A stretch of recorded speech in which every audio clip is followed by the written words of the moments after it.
नमस्कार मंडळी, श्री स्वामी समर्थ. कृपा सिंधू रहस्यगाथा या आपल्या हक्काच्या चॅनलमध्ये मी रेणुका तुमच्या सर्वांचं मनापासून स्वागत करते.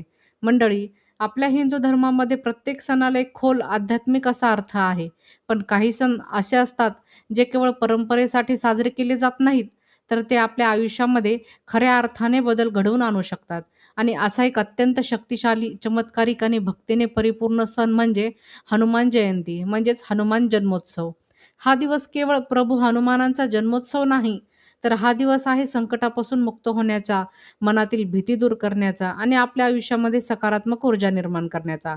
मंडळी, शास्त्रामध्ये असं स्पष्ट सांगितलं आहे, की जो कोणी या दिवशी श्रद्धेने आणि योग्य पद्धतीने हनुमानाची उपासना करतो, त्याच्या आयुष्यातील अडथळे, नकारात्मक शक्ती आणि अडचणी हळू नाहीशा होऊ लागतात. मंडळी, आजचा हा व्हिडिओ मी फक्त माहिती म्हणून बनवलेला नाही, तर शास्त्राचा अभ्यास करून गुरुजनांचे मार्गदर्शन आणि वैयक्तिक अनुभव यांच्या आधारे तयार केलेला आहे, जेणेकरून तुम्हाला योग्य आणि प्रभावी मार्गदर्शन मिळेल. म्हणून हा व्हिडिओ शेवटपर्यंत नक्की पहा, कारण अर्धवट माहिती कधीच पूर्ण फळ देत नाही. मंडळी, 2026 म्हणजेच आत्ता हनुमान जयंती 2 एप्रिल या दिवशी साजरी केली जाणार आहे.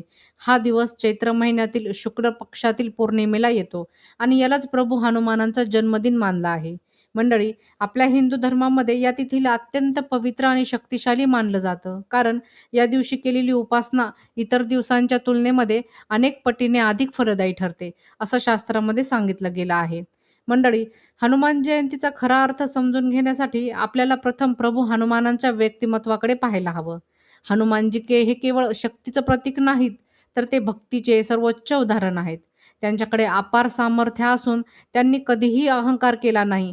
त्यांनी नेहमी प्रभू श्रीरामांच्या सेवेमध्ये स्वतःला अर्पण केलं.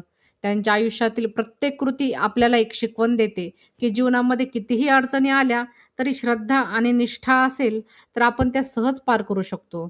मंडळी, असं मानलं जातं, की आजच्या काळामध्ये हनुमानजी पृथ्वीवर वावरत आणि जे लोक मनापासून त्यांची उपासना करतात, त्यांच्या मदतीला ते नक्की धावून येतात. अनेक भक्तांचा असा अनुभव आहे, की संकटाच्या काळामध्ये हनुमानजींचे नाव घेतले, की एक अदृश्य शक्ती त्यांचे रक्षण करते, त्यांना धैर्य देते आणि योग्य मार्ग दाखवते.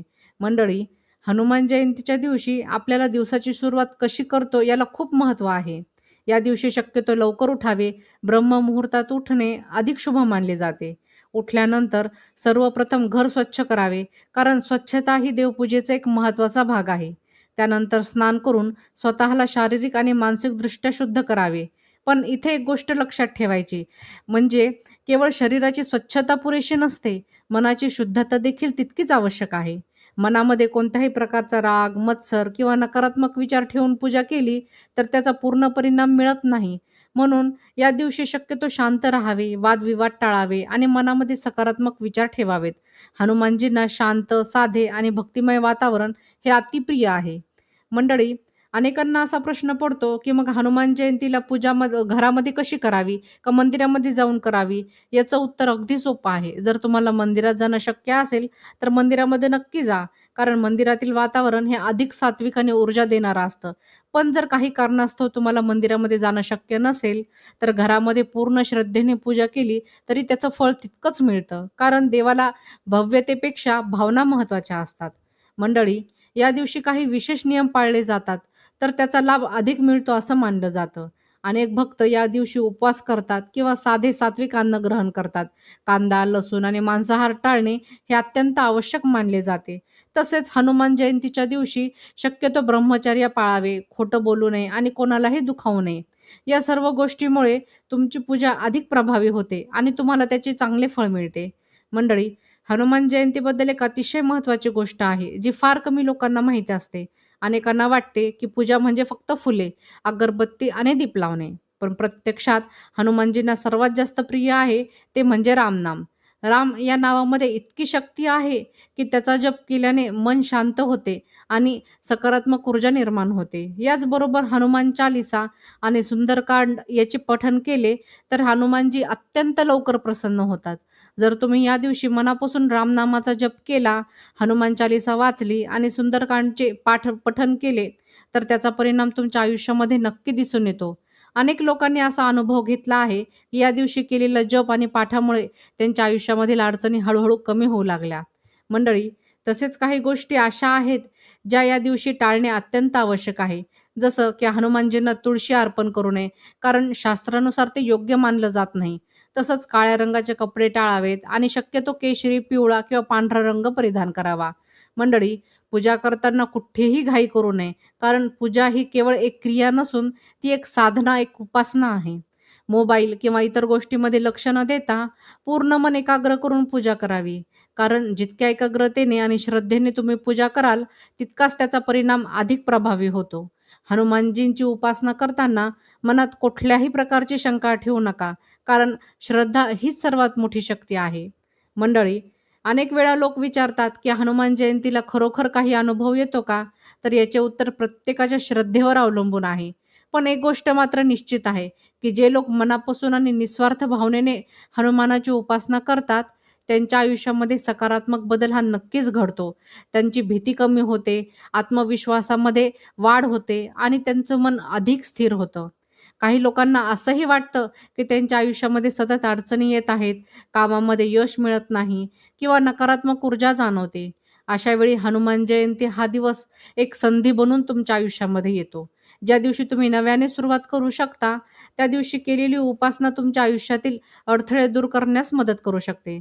मंडळी, हनुमानजी हे संकटमोचन म्हणून ओळखले जातात. म्हणजेच संकटातून मुक्त करणारे. त्यामुळे या दिवशी त्यांची उपासना केल्याने जीवनातील अडचणी दूर होण्यास मदत होते, असं मानलं जातं. पण यासाठी आवश्यक आहे ती खरी श्रद्धा, विश्वास आणि सातत्य. या सर्व गोष्टी लक्षात ठेवून जर तुम्ही हनुमान जयंती साजरी केली, तर तुम्हाला त्याचा नक्कीच सकारात्मक परिणाम अनुभवायला मिळते. हा दिवस केवळ एक सण नाही, तर तो एक संधी आहे स्वतःला बदलण्याची, आपल्या मनाला शुद्ध करण्याची आणि आपल्या आयुष्यामध्ये सकारात्मक ऊर्जा निर्माण करण्याची. मंडळी, हनुमान जयंतीच्या दिवशी जर आपल्याला योग्य पद्धतीने पूजा करायची असेल, तर सर्वात आधी आपल्याला पूजेसाठी लागणाऱ्या साहित्याची योग्य तयारी करणे अत्यंत महत्त्वाचे ठरते. कारण पूजा करताना मध्येच काही गोष्टी कमी पडल्या, तर मन विचलित होते आणि एकाग्रता तुटते.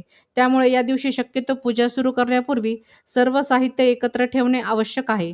सर्वप्रथम आपल्याला प्रभू हनुमानांची मूर्ती किंवा फोटो आवश्यक असतो. शक्य असल्यास बसलेल्या किंवा रामभक्त स्वरूपातील हनुमानजींचा फोटो ठेवावा, कारण त्या स्वरूपामध्ये त्यांची भक्ती आणि नम्रता ही अधिक स्पष्ट दिसून येते. त्यानंतर एक स्वच्छ पाट किंवा एक चौरंग घ्यावा, त्यावर लाल किंवा केशरी वस्त्र अंथरावे. लाल आणि केशरी रंग हनुमानजींना अत्यंत प्रिय मानलं जातं, त्यामुळे या रंगाचा वापर केल्यास पूजेची ऊर्जा अधिक सकारात्मक होते. पूजेसाठी एक तांब्या किंवा एक कलश घ्यावा, त्यामध्ये स्वच्छ पाणी भरून त्यावर नारळ ठेवावा आणि आंब्याची किंवा अशोकाची पाने ठेवावीत. हा कलश म्हणजे सकारात्मक ऊर्जा आणि देवतेचं आमंत्रण याचे प्रतीक असतो. त्यानंतर एक तुपाचा किंवा तेलाचा दिवा लावण्यासाठी तयार ठेवावा. शक्य असल्यास तिळाच्या तेलाचा दिवा लावावा, कारण हनुमानजींना तिळाचं तेल अत्यंत प्रिय आहे. मंडळी, फुलांमध्ये विशेषतः लाल फुले अर्पण करावीत, जसं की जास्वंद किंवा गुलाब. याशिवाय झेंडूचे फूल देखील वापरू शकता. फुले ही केवळ सजावटीसाठी नसतात, तर ती आपल्या भावना व्यक्त करण्याचा एक मार्ग असतो.